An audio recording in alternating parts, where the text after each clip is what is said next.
اس میں بہت سارے لوگ خیر کی طرف آتے ہیں، بڑی تیزی سے نیکی کے ارادے کرتے ہیں، مخلص ہوتے ہیں، اخلاص بھی پورا ہوتا ہے، لیکن نیکی پر ڈٹے نہیں رہتے۔ کچھ دن تو خیر سے کام کرتے ہیں، کچھ دن تو جد و جہد کرتے ہیں، لیکن جتنی تیزی سے وہ آتے ہیں اتنی تیزی سے واپس جاتے ہوئے بھی دکھائی دیتے ہیں۔ کچھ دن تو ایسا ہوتا ہے کہ 5 نمازوں کے ساتھ تہجد بھی شروع ہو جاتی ہے، تلاوت قرآن مجید، ذکر، اذکار، درود و سلام،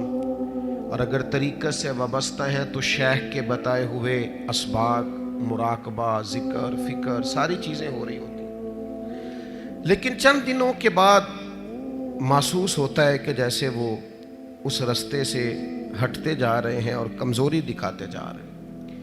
امام حسین رضی اللہ تعالیٰ عنہ کی زندگی سے ہم نے جو چیزیں سیکھنی ہیں ان میں سے ایک سبق یہ لینا ہے کہ انسان ڈٹ کے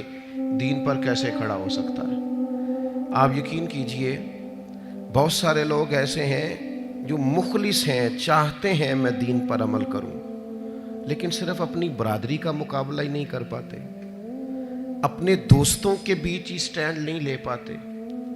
اپنے گھر کے اندر ہی انہیں کھڑا نہیں ہونا آتا، ذرا سی بھی استقامت نہیں دکھاتے۔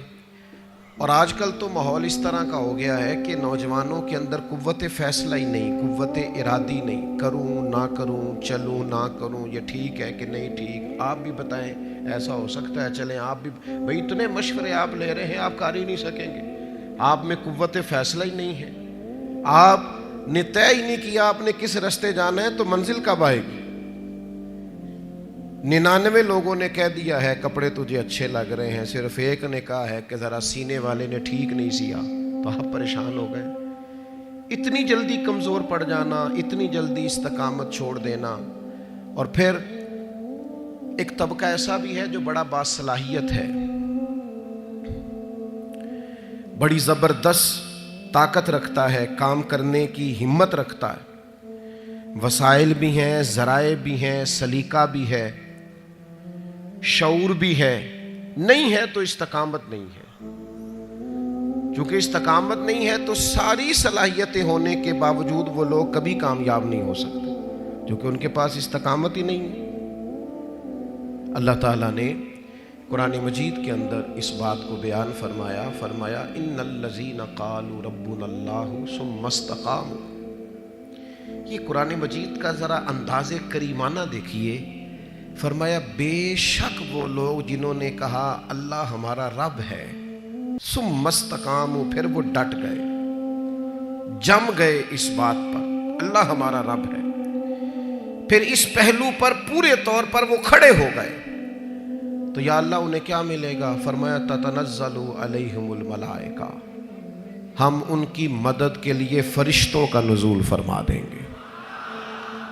فرشتوں کا ان پر نزول ہوگا۔ اللہ تخافوا ولا تحزنوا،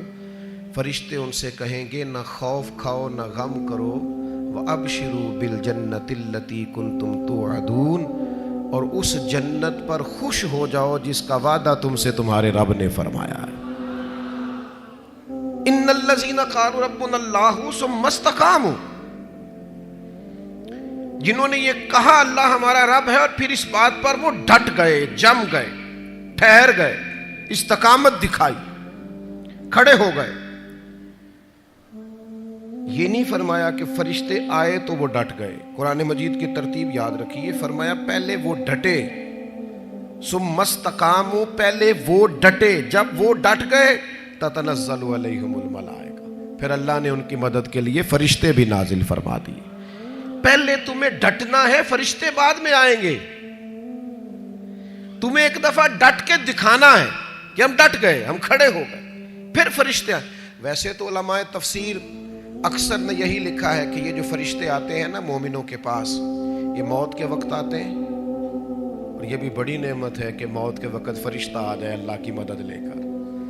یہ فرشتے قبر میں آتے ہیں، یہ فرشتے میدان محشر میں آئیں گے، یہ مومن کے پاس آتے ہیں، خوشخبری سنانے آتے ہیں فرشتے۔ لیکن صاحب تفسیر روح المعانی فرماتے ہیں نہیں بھائی، صرف قبر، حشر اور قیامت میں نہیں آتے، یہ زندگی میں بھی آتے ہیں۔